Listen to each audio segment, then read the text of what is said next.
Hello everyone, welcome to a online solution. मैं हूं अशफाक। कैसे आप लोग? तो आज आपके लिए 7वां लेसन उर्दू का लाया हूं। दरख्शां उर्दू की किताब है क्लास 10 के लिए, और यहाँ पे मैं पढ़ूंगा रिया सर सैयद अहमद खां की लिखी हुई है।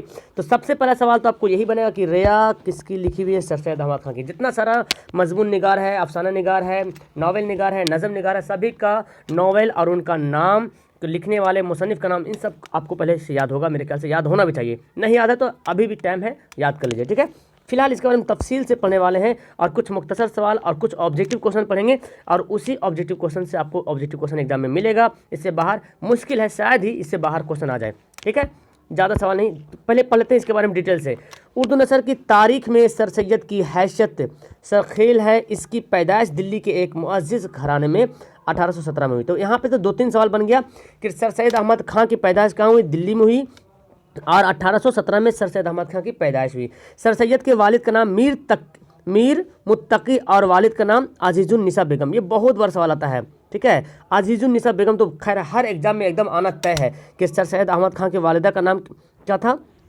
अजीजुन निसा बेगम। यहाँ पे गलत लिखा हुआ है, वालिद का नाम मीर तकी, ठीक है, मीर मुत्तकी, ठीक है, और वालिदी यहाँ पे लिख दिया, वालिदा होगा। इनके वालिदा का नाम अजीजुन निसा बेगम, ठीक है, याद रखिएगा। और इनके वालिद का नाम मीर मुत्तकी। ये बहुत कम आता है, लेकिन ये तो हमेशा आता है, अजीजुन निसा बेगम। उन बचपन में वालिद का इंतकाल हो गया था, इसलिए सर सैयद की तालीम और तरबियत वालिद के ज़ेर साया हुई। सर सैयद की वालिदा के ज़ेर साया हुई। सर सैयद की बेमिसाल कामयाबी और शोहरत में उनकी वालिदा का बहुत बड़ा रोल रहा।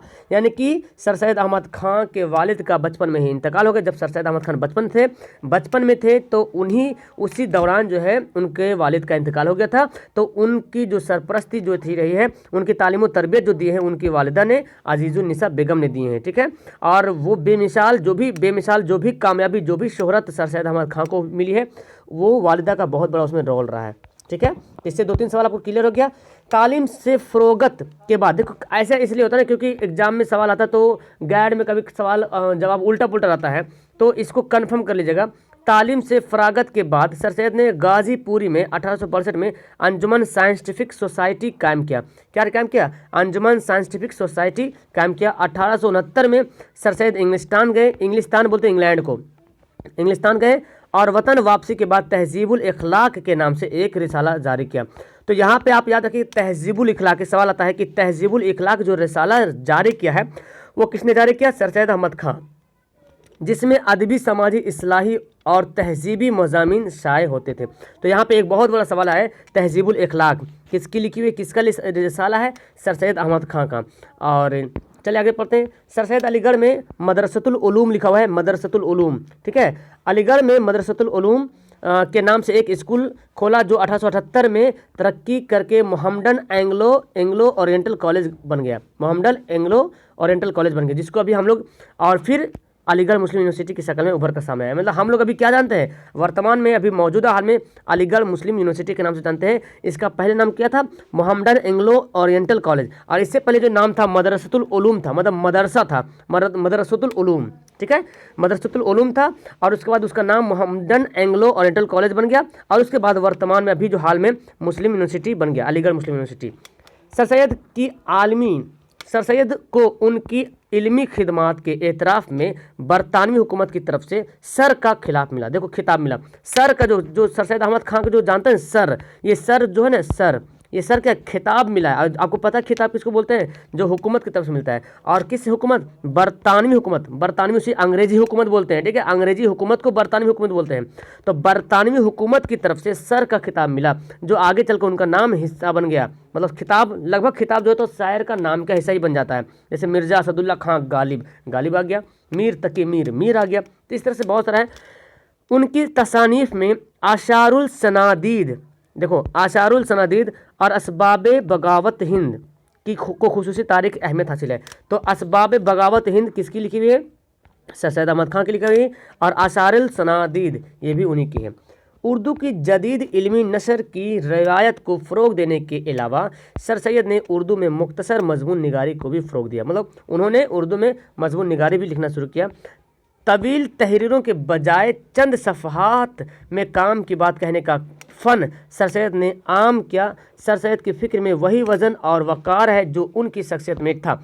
1898 में सर सैयद अहमद खां का अलीगढ़ में इंतकाल हो गया। तो यहाँ पे एक ये भी सवाल बन गया कि सर सैयद अहमद खां का इंतकाल 1898 में हुआ था।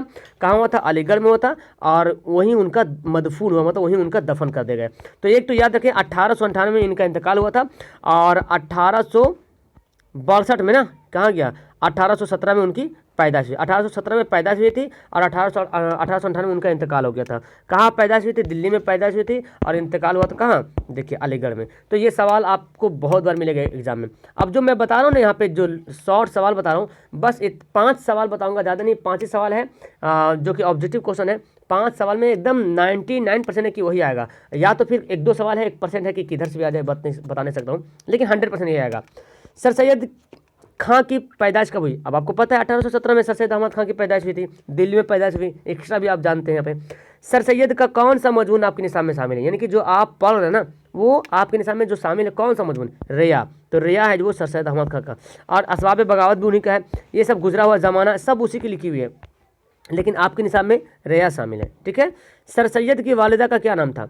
तो अभी देखो बोल रहे ना, बहुत बड़ा सवाल है। ज़ैबुन्निसा बेगम, बदरुन्निसा बेगम, अजीजुन्निसा बेगम, जहरा बेगम। तो सर सैयद अहमद खां की वालिदा का नाम अजीजुन्निसा बेगम। ठीक है, ऑप्शन हमारा सी।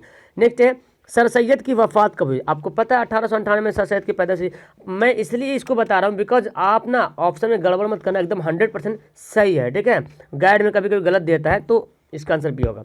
सर सैयद ने अलीगढ़ में कौन सा इदारा कायम किया? बहुत बड़ा सवाल आता है। तो अगर ऑप्शन में रहे एंग्लो इंडियन ओरिएंटल कॉलेज तो भी हो सकता है, लेकिन यहाँ पे मुस्लिम यूनिवर्सिटी है तो फिर मुस्लिम यूनिवर्सिटी। ये तो 1 नंबर वाला सवाल हो गया। 2 नंबर वाला सवाल देखते हैं यहाँ पे क्या है। सर सैयद की पैदाइश कब हुई? तो लिखना है पूरा कि सर सैयद की पैदाइश 1817 में हुई। मतलब जितना सवाल उतना ही लिखना है, आपको अपने से नहीं जोड़ना है कि सर सैयद की पैदाइश 1817 में दिल्ली में हुई, इतना नहीं लिखना है। ठीक है, जितना सवाल पूछा जाए उतना ही आंसर देना है। सर सैयद की पैदाइश 1817 में हुई, बस। सर सैयद की वालिदा का क्या नाम था? तो सर सैयद की वालिदा का नाम अजीजुन्निसा बेगम था। अजीजुन्निसा बेगम पूरा लिखना है, सिर्फ अजीजुन्निसा बेगम लिख के छोड़ मत दीजिएगा, नहीं तो 1 नंबर मिलेगा, और पूरा लिखेगा तब मिलेगा 2 नंबर। तो पूरा लिखने में क्या जाएगा? पूरा तो सेम टू सेम यही लिखा गया, खाली क्या के जगह पे लिख दिया। सर सैयद की वालिदा का नाम अजीजुन्निसा बेगम था। ठीक है। तीसरा सवाल है, सर सैयद का कौन सा मजमून आपके निसाब में शामिल है? तो लिखना है सर सैयद का मजमून रिया जो है हमारे निसाब में शामिल है। और आखिरी सवाल है, सर सैयद की वफ़ात कब हुई? सर सैयद का इंतकाल कब हुआ? सर सैयद की वफ़ात कब हुई? तो सर सैयद की वफ़ात 1898 में हुई। बस इतना ही जवाब देना है। इतना ऑब्जेक्टिव सवाल आप याद कर लो। 1 नंबर वाला सवाल और 2 नंबर वाला सवाल एकदम 100% बोलता हूँ क्लियर है। आपके एग्जाम में जो उर्दू वाला एग्जाम होगा ना, उसमें कम से कम 30 क्वेश्चन रहेगा जो एकदम डायरेक्ट उर्दू से सवाल रहेगा, मतलब आपकी किताब से रहेगा। और उसके बाद फिर 30 नंबर का रहेगा 15 सवाल 10 नंबर का या 20 नंबर का रहेगा, सॉरी 20 नंबर का रहेगा। 20 नंबर का रहेगा 15 सवाल में से आपको 10 सवाल सोल्व करना है, जिसमें से 2 नंबर का सवाल आता है, तो 20 नंबर रहेगा। ठीक है, तो 20 नंबर का ये 2 नंबर वाला सवाल 20 नंबर का रहेगा, और 1 नंबर वाला कम से कम तो 30 नंबर जरूर रहेगा। मतलब 50 नंबर आपके हाथ में है, और 20 नंबर, और जो बाकी बचा 20 नंबर व्याकरण कवायद है, वो तो मैं आपको पढ़ा रहा हूँ। तो 70 नंबर आपके हाथ में। बाकी इधर उधर से जैसे भी लिखेंगे तो कुछ ना कुछ तो 10-20 नंबर तो आ ही जाएगा, है ना। उम्मीद करूँगा, और आपका खुलासा वगैरह भी आपको मैं प्रोवाइड करता रहूँगा लिख करके। ओके, चलो वीडियो अच्छी लगी तो लाइक करना, अपने दोस्तों को शेयर करना। Okay, that's all, thank you everyone, खुदा हाफिज़।